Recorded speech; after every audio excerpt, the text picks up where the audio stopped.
La menace est là, la menace est là.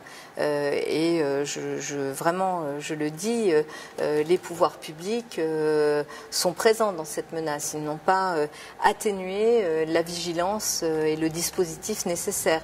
Les militaires sont à Paris.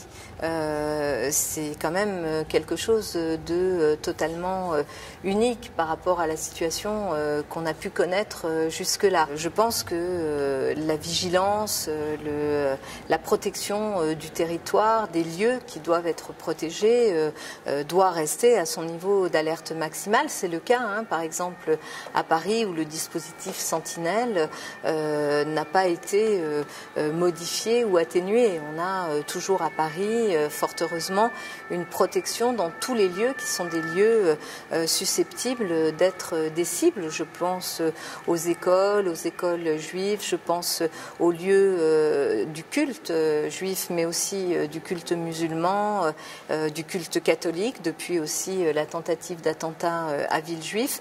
Donc grande vigilance. Je veux aussi dire un mot sur ce qui s'est passé en Tunisie. Là aussi, un nombre de morts qui est impressionnant, sans doute des touristes, sans doute des Tunisiens.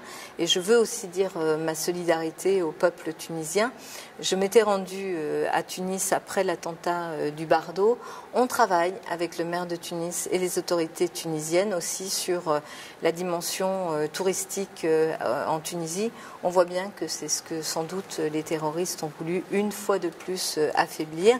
Il faut que les démocraties, il faut que nous réagissions comme nous le faisons, dans la solidarité, dans la réponse forte, mais aussi avec une réponse des populations qui est que le terrorisme n'aura pas raison.